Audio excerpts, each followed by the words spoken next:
can already tell I'm echoing. You want me to move? Say, you're in a basement? Yeah, no, I'm in our awful conference rooms here at BR. They're so wide, and I always forget. Hang on one sec. I'm going to move for y'all. All right. See if I can get our actual podcast studio that has soundproofing walls, but it was booked before. Ooh, much better. Yeah, it sounds clean in there. Dwight has the mercy of his work in the background, so bear with that. Oh, yeah. I mean, I know the feeling. Trust me. I'm even if I'm in a production studio, it's still chaos half the time. I couldn't get our conference room. And do you know if anyone's in the pod studio right now? I know Howard does full 48 on Fridays usually. You want to let me know? He has nothing to talk about. What's he going to be in there for? You want to ask for me, like, if this happens to you again, and that way we can kind of. I know. I'd feel bad. It's on the calendar. Ask somebody next time it happens. Maybe we can check it out, like, as it's not responding. See what's out. No, we're good. Really? Okay. Thanks. So, yeah, you want to. We'll be quick too, Connor. So that way we're. Oh, no worries. Okay. Yeah, I know. And she's Thank God. All right. Let me get my camera on in here. All right, this should be better. You guys can see me now. Yeah. All right. We got beautiful Bleacher Report in the background. We got air conditioning. Yeah, you guys. This probably sounds better, right? Yeah, I'm like one of the biggest Bleacher Report supporters, man. I don't ever go to ESPN anymore, man. That's what I like to hear. That makes me happy. Does this sound better? Yeah, much better. All right, better because this is literally the best soundproofing I could do. But sometimes it's just the mic, but this should be good. I've done stuff in here before for other shows. Are you ready? Yeah, I'm good to go, y'all. All right, we promised a fantastic first guest for our new Devy Happy Hour, and man, does this really deliver on the hype. We want to welcome Connor Rogers to the show. You guys should know him from the fantastic podcast he co-hosts that we plug all the time, Stick to Football, and he always does an amazing job doing work for the Bleacher Report, covering the draft in NFL or college football. Jeez. Connor, how are you doing after this heat wave New York had this week? Oh, it's wonderful. It's real wonderful. No, it is absolutely freezing, but it's something I'm not used to. I've been here my whole life. I appreciate you guys having me on, and how you guys doing? We're doing good, man. Surviving the heat as well. We actually think we're going to start a drinking game, and every time that Andrew mentions Stick to Football, you have to drink, and yeah, we love you guys, man. Well, we appreciate that. I mean, I obviously got to meet Andrew down in Mobile. It was a really awesome time. I don't recommend the drinking game if you're going to say it a lot. You don't want to black out on your show, but yeah, I really appreciate you guys. Especially now that Mello and Matt and you got me drinking. I came back from my flight and had a beer with lunch on my first time I got back. I don't want to take responsibility for that now. I'll put it on all on Mello, I think, for this one. Yeah, that's fine. I'm sure a lot of us would rather blame Mello for that. Something I was excited to talk to you about, Connor, was not football related, but the Knicks trading Porzingis. What's your gut reaction and New York's reaction to that? Yeah, so it's funny with this kind of stuff because, like, obviously for work, I cover the draft in college football where I don't really have any biases. I always say on the show, I'm not a college football fan. I'm a fan of the entire game, but I don't have a team per se. But with basketball, I don't work in basketball at all. So I grew up a Knicks fan, and I'm quite a sad Knicks fan. So, and I'm also a Mets and Jets fan. So I think I'm just a sad sports fan. But I'm bittersweet on this because KP was the first time in a while that it was like, oh, the Knicks actually took the right guy, and this guy should be a superstar here, a homegrown, technically, superstar, not a free agent superstar here for a long time. Like, it was different than when we got Melo, because when we got Melo, it was like, okay, cool, it's Carmelo Anthony. He's been a star forever. Won a championship at Syracuse, but it didn't have the same, homegrown kind of feel that KP was. KP was ours, but this has just been brewing for a year and a half now. I mean, sadly enough, I was at the game when he tore his ACL, and everybody in the building, I think, knew that night would be a long time before we see Porzingis in a Knicks jersey ever again, or maybe never again. And it's disappointing because for a guy that always came across so humble, all he did since he's been sitting out is complaining about a losing culture. And if you're the guy on the sidelines doing that and trying to dictate everything, the Knicks can be blamed for a lot of different things. But this is one of those times where it was clearly just a disgruntled superstar, and he wasn't going to sign an extension this summer long term. And it's a risk because if they don't get the free agents this summer, it's an absolutely horrible move. There's no way around it. But if they do, nobody will ever even think about this. No, for sure. If they can get, they have 71 million they freed up now. So yeah, two max slots, pretty much. Exactly. If they can get Durant and Kemba or somebody else and Kyrie and Durant, I'm sure you'd be happy. And the draft pick too. I mean, they have some assets, but Yep. Yeah, exactly. So they got picks. They got hopefully a really good pick this year and 2 max slots. But I'm a Knicks fan that always says it. We get excited for the what could be, and then it never happens. So it needs to happen. I'm a Browns fan, so you don't have to talk to me about the what could be. Yeah. Yes. All right, now switch directions. I don't know what you guys are talking about. I don't follow the NBA too much, so we're going to stick to football here. And anyone who isn't familiar with you, Connor, can you give us a little background on how you broke into scouting? What was the first class that you really dove into as an analyst? Yeah, when I was in college, I was actually in business school, and I was just a football fan. Like I said, I grew up a Jets fan and a season ticket holder family until what they have is called PSLs. It's just nonsense fees for your seats, and we were like, we're done with that. But still loved the team, loved college football, so was just a fan of the game and growing up playing sports. And I think for fun, strictly for fun while I was in school, I just started to blog on turnonthejets.com. And a lot of guys had, their spots there, whether it was covering the offense, the defense, a lot of the drama around the team. And I found my niche to be the draft. And that's because I grew up watching college football with my dad. The Jets were relatively always bad. So you always were looking towards the draft, especially if you were a college fan. So it was something I naturally just loved. I always watched, obviously, Mel Kiper on TV and eventually Todd McShay. And it was something where I was like, man, that's what whatever reason, love and it, would love to do. And it grew into something that I never expected, I think.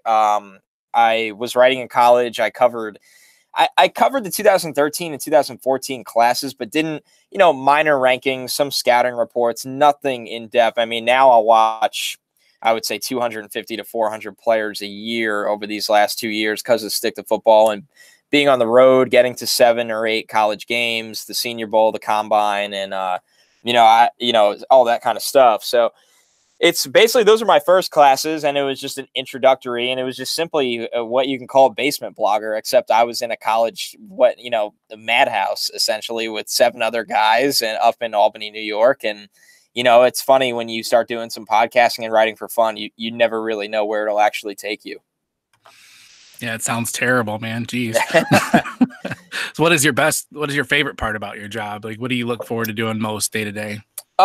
Honestly, I still do have a weird love for just sitting down and watching a player. And it's one of those things where it could be 6 a.m. It could be in the middle of the workday. Sometimes it's at midnight.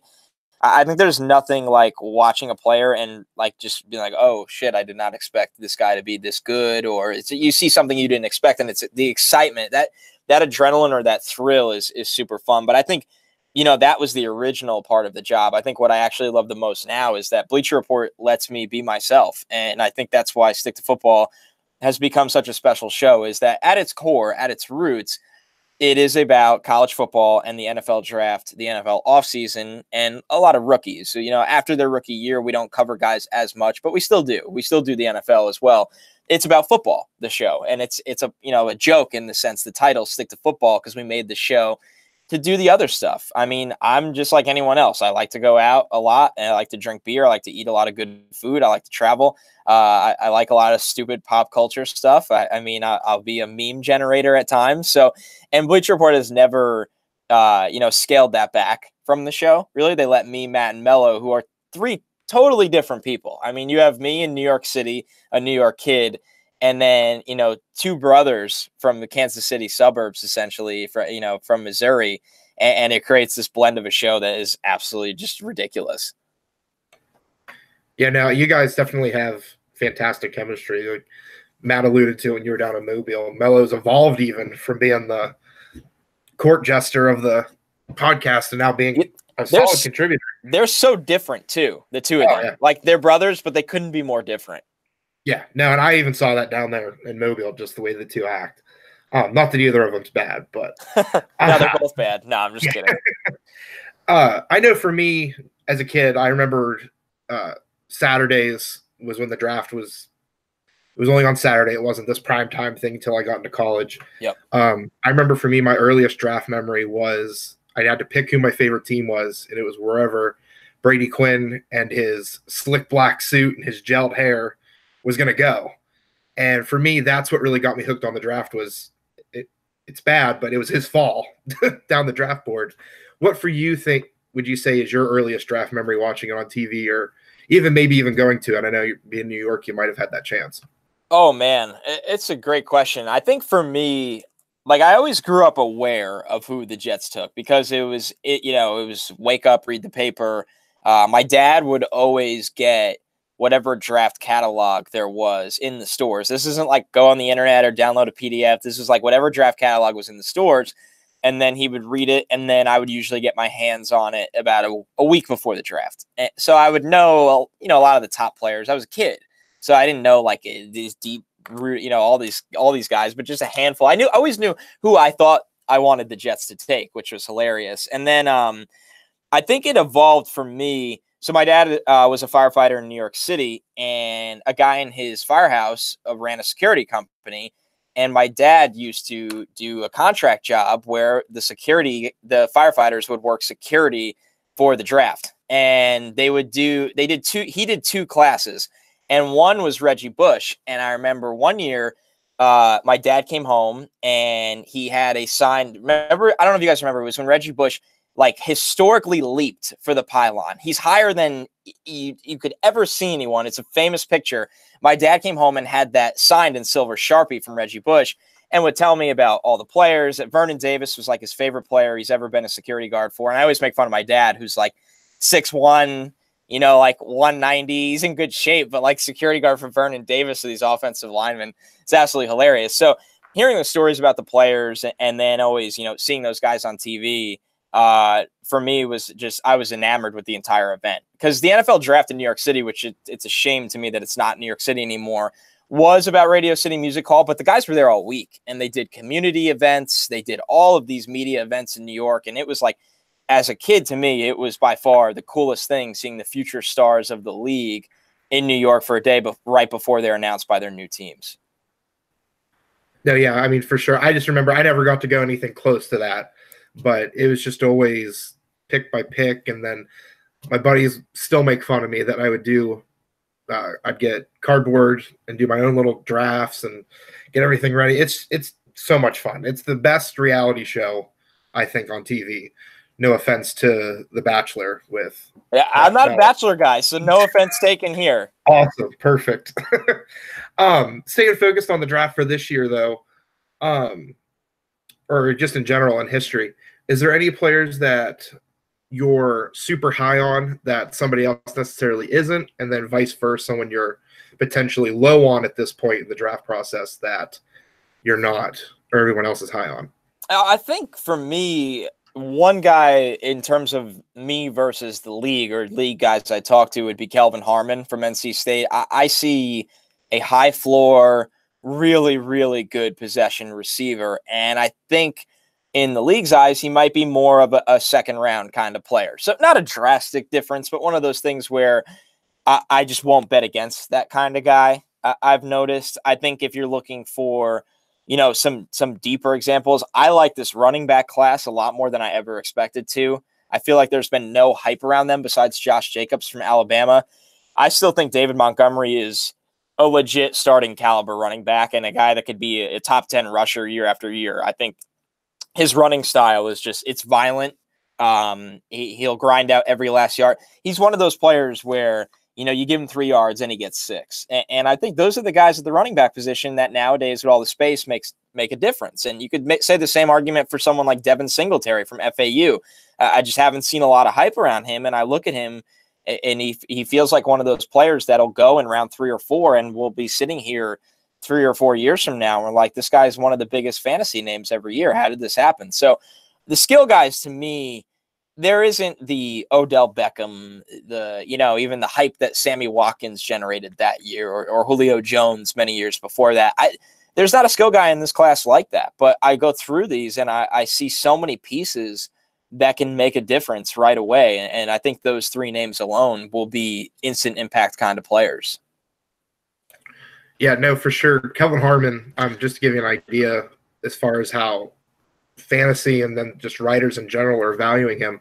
We just had our fantasy sites rookie mock, and Harmon was taken 7th overall. So, I mean, even fantasy world sleeping on a little bit. I agree with you. I think he definitely can be the wide receiver 1. I think he's the most complete receiver in the class as far as having more complete tools than some of the other guys. But now, is it strictly running backs going over him, or guys like DK Metcalf that have more upside? How is it falling? So it went Josh Jacobs, N'Keal Harry, David Montgomery, Hakeem Butler. Now it was a super flex league, so there's 2 quarterbacks. They have a little bit more of an inflated value. The Haskins and Murray. Haskins went there, and then A.J. Brown went ahead of him. Metcalf went right after Harmon. Man, I think Harmon is just a much better player than N'Keal Harry. And I know people love N'Keal Harry. I just think Harmon's a much better player. It's going to be fascinating to see both of those guys, their pro careers. Yeah, and then just another I see some people having him as the top overall, and I think you can't argue with that. It's an intriguing class. It can go any different way. I think landing spots are going to be so critical to every wide receiver. That's a great point. This class. So, Yep, we talked about Nick Bosa last night a little bit, who, everybody knows he's probably going to be the top choice. And then Drew Lock, who Andrew and I kind of went back and forth a little on him. I can't stand him. And I don't know, where do you see him? What do you see when you watch Drew Lock? Is he deserving of that top 10 pick, which he's probably going to get? No, not for me. When I look at Drew Lock, I'm actually shocked we're here. It's funny when we look back, when he decided to return to school last year, which I think surprised some people with how high the quarterbacks go, but in that class, it probably was a good move in hindsight for him to go back. And, was it an elite year at Missouri? No, it wasn't. But he had some mechanical issues to clean up. And the arm talent, people love that phrase, was always evident. But I think there are still a lot of issues there, whether it's how he handles pressure, whether it's throwing off the back foot. I know he's somebody that feels like he's a really good off-platform thrower, which is what Sam Darnold was last year. But Locke just doesn't have the same accuracy or the same kind of mental processing. I think the arm comparisons have gotten really extreme. He's not a Pat Mahomes arm. Nobody is. That's not fair. But I don't think I don't know if it's an elite arm. I think it's a good arm. There is a difference, and that matters. And I think when I look at, Drew Lock, do I see a top 10 grade? No. But do I understand, or do I believe that he will be a top 10 pick? Without a doubt. I think it's a quarterback thirsty league. I've seen some people say that they think that the quarterback demand isn't as high this year, and I think that's insane. I mean, you look at the Jacksonville Jaguars, the New York Giants, the Washington Redskins with the Alex Smith injury now. The Denver Broncos got to get this right. This is John Elway's last chance. It's very hard to get fired from a place where you're a legend, although on a lesser extent, we just saw Cliff Kingsbury fired by Texas Tech, and John Elway is a much bigger legend for the Broncos. But the point is, when you're an alumni of a place, it's a little harder to get fired. And that's how much he struggled fixing the quarterback position. So he's got to get this one right. And he knows that. And he's going to take a guy at the quarterback position. I think it is going to be Drew Lock. So that makes his draft floor, I guess, the 10th pick, which is wild. I think with Lock, it's somebody where you see the tools and you go, I can develop him. But as we've seen with quarterback picks in the past, that's a gigantic roll of the dice. Right, I totally agree. Real quick, though, looking ahead to Indy, is there some players who didn't create a lot of hype down in Mobile that you think could create some at the combine? Strictly from the Senior Bowl, I think when you look at, someone like Nasir Adderley, it felt like he could have been great in Mobile and he was just okay. And I do think he has the chance to be a very good player. And I think the combine, he was on Stick to Football actually Friday morning and was explaining he was playing a little banged up in Mobile, pretty banged up. And that affects a guy, especially at the defensive back position in terms of speed, fluidity, how physical he could be. So I think Adderley will have a really nice combine. I think he's a really good athlete for the position. He's not as big as your typical safety, but I think he makes up for it with that instincts and athleticism. Lonnie Johnson from Kentucky is someone that was just okay in Mobile and just okay on film. I walked past him in the Renaissance Hotel one morning, and he looks like a small forward. I mean, he's probably one of the biggest, longest corners I've ever seen in my life, and he does move well for his size. And I think when you look at certain systems, maybe like a Seattle or San Francisco, they'll look at him and go, that guy is perfect for us. I mean, the size, the length, can he jam? Can he turn and run? So I think when teams get a look at Lonnie Johnson at the combine, and you have to put these guys' testing numbers in a different category. If Lonnie Johnson runs a 4.5 at his size, that's insanely good. So I do think he'll have a really nice combine. And then the final two from the same group, there was some hype around Andy Isabella and Penny Hart at the Senior Bowl, but they really take it to the next level. I don't think so. I think Isabella's a 4.3 guy. And I think Penny Hart will absolutely kill the shuttles, 3-cone if he opts to do it, and the 40. I think both of them they're 5'8", but they move like elite athletes, and I think the combine is a place for them to really improve their stock. Yeah, no, I think Isabella, everyone wants to see run the 40 after the video went around on Twitter of him beating Denzel Ward in that state race in Ohio. And speaking about Senior Bowl as well, my draft crush this season, I'm pretty much made it clear, is Wes Hills, running back from Slippery Rock. He's obviously someone who will be flying under a lot of radars just because he's from a small school. He was at Delaware, transferred to Slippery Rock. With that in mind, who are some players that could go on the back end of the draft that don't have as much pop as a name, but will be making an impact come training camp and when the season starts, potentially? I know it's hard to project because everybody has to get to a team, but who could potentially make some moves? I think when you look at Chuma Edoga from USC, the tackle that did get to go down to Mobile, I think he has top 60 traits and probably a day 3 kind of attitude is the way to describe it. So when you look at that, it kind of screams, 4th round when you have those kind of traits, but people don't think you have the will to be a successful tackle. And I think, this is a good offensive line group. We got to see it down there with, whether it was Andre Dillard, Dalton Reisner, a couple other guys shined, and of course, there's going to be Yadni Kajus, Jonah Williams, Cody Ford. Florida has a really good tackle. There's so many different guys in this offensive line group where a guy like Chuma Edoga might get slept on a little bit or just undervalued because of the character or the concerns over work ethic. And I think it wouldn't shock me if he gets to the right place and gets his head on straight and works hard and starts out as a starting tackle next year, which is just, if you could find that on day 3, I mean, I cover the local market here a lot too, around the draft and do some stuff with the Jets. They did that with Brandon Shell a couple of years ago where they took him in the 5th round. They traded back into the 5th round to take him, and he's been a very, very good starting right tackle. So if you could find that kind of value on day 3 at the tackle position, it's really the guys that you feel like you can get more out of, and there's teams that do believe probably they can get more out of Edoga. So, I mean, another one on the other spectrum is Preston Williams. He's someone that if he gets drafted, it'll be a day 3 situation like Antonio Callaway, some really poor off-field issues, which is, you never like to see that. And it's going to take him off team boards because of one big incident. And, people will want to interview him at the combine. They can't because he's not eligible to go now. So pro day will be big for him. But I mean, he's got round 1 wide receiver talent. There's no way around it. I mean, at the end of the day, you have to evaluate these guys on the field as well. It's, I always say on the podcast, I personally can't root for someone like Tyreek Hill because of his past. But at the end of the day, you do need to analyze the football side of things. And I mean, Preston Williams is a round 1 talent. So if he can get that second chance and show that, he's cleaned up his act and is all of that kind of stuff, I think he's somebody that, in your guys' world, especially the fantasy world, you're going to be looking and be like, this guy's going to get on the field right away. It's just too good not to in a class that wants a star wide receiver. So, and he has the same kind of profile as a DK Metcalf with size, speed, ability to catch the jump ball and make things happen after the catch because he's such a strong body. So, and then I think, one more guy for me, another Mobile guy. There was a lot this year, but Drew Sample, I don't see why he can't be somebody's tight end 2 next year. He's a refined blocker. He's a smooth pass catcher underneath. He's not going to work the seam. He's not going to be this David Njoku, or even like a Noah Fant in this year's class, athletic freak, but he's just a rock solid player that's going to help someone out really quickly. No, I appreciate Preston Williams. They talked about a little bit today when they were talking about Simmons not going to the combine either. but like you said too, with the whole Hill thing, you do it to yourself, unfortunately, and it happens, and it's in the past for some of them players like Simmons, and hopefully they can move on from it and learn. Me and Dwight are both dads, so I had to throw in a dad joke. It's the final rundown. It's the final rundown. I love it. I am not a dad, but I'm a big fan of all the dad jokes. It's bad at times. So 3 quick questions just before we let you go. I'm not going to ask you if you like ketchup or mustard because it should be ketchup, but that's your guys' old thing.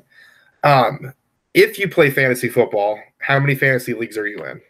Okay, so I actually love this question because I've set a hard rule with myself that I won't do never last. I won't do more than 3. But here's the thing. This year I was in 2 for money leagues, like legit money leagues. I was technically signed up for 4. I never checked the 2 ones I didn't pay for. Like I did the draft. The stick to football one, I never checked. I never looked at it. I'm sorry, everyone. I can't do it. And then I was in another one for another work thing. I never checked that. So I have a hard cap at 3, but after doing 2 this year, okay, so here's my problem. When fantasy football, this is something a lot of people don't know about me. When fantasy football is getting going, I am in the heart of fantasy baseball season. And I am a die-hard, 1 league only, fantasy baseball player. But it's a league I've been in for a couple of years. We do keepers. It's a bunch of guys that live. We don't even all live in New York. We're all over the place. When I was in Europe for a couple of weeks, it was the only reason I would turn on my phone was to check my fantasy baseball lineup. So I think that affects it. Like I think if you don't play any other fantasy sports, you can really do 3 competitive fantasy football leagues and maintain it. I found 2 to be the best because you don't have as much overlap, and overlap takes all the fun out of it. Oh, Dwight, do you want to tell him how many leagues you're in?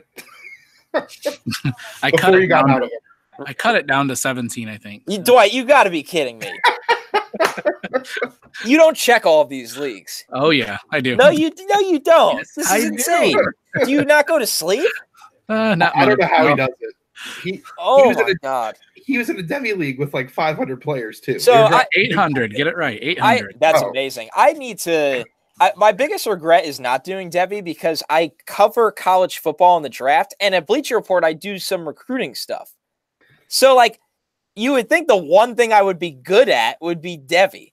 Yeah, you got the inside, but I don't do it. And baseball's a grind. It's every day.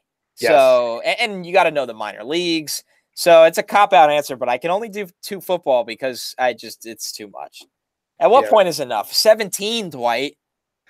Man, that reaction to Dwight's, that nothing else could come I'm worried about out of this, and that just made it up. Obviously being a New York guy, first sports jersey you ever got, who was the player? Oh, that's a good one. The first one, Keyshawn Johnson. I had Keyshawn Johnson, and then I got Curtis Martin, which I don't know if you would think it would be backwards. No, that makes enough sense. Yeah. Actually, no, that's wrong. Those were my first Jets. When I was really little, I had a Brett Favre jersey.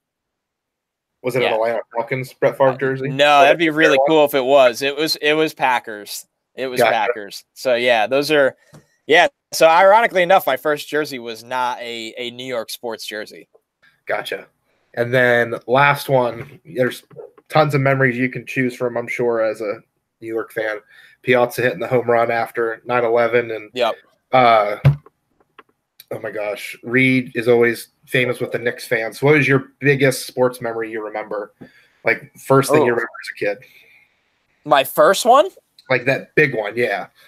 That's really Robin Ventura's grand slam single. I don't know if you guys remember this, but the Mets were playing I think it was the Braves in the playoffs, and in extra innings, Ventura hits a grand slam to win the game, but he never made it to home plate. So he got tackled on his way to like second base, the reason it was such a big deal to me was because like I had, like, as a kid I had a bedtime. Like my mom would be like, my parents were like hard asses, like from the city, and they would be like, and it was the one time my mom allowed me. My dad was down at the firehouse, but my mom allowed me to stay up. So it was like this is sick. That's like a good one. They all got really sad after that. Like I didn't have like. What's your earliest football one then? We'll throw that in there too. Ooh, that's a good one. My earliest football one. Oh, the Miami Miracle when the Jets came back from like 1,000,000 points in the fourth quarter against the Monday night. Jumbo Elliott barely catches the touchdown. But I think my best one really to give like a more recent example is when the Jets beat New England in the playoffs. Because it was the peak of the Rex Ryan era, and we thought we'd finally turn the corner, and everything just went to shit after that.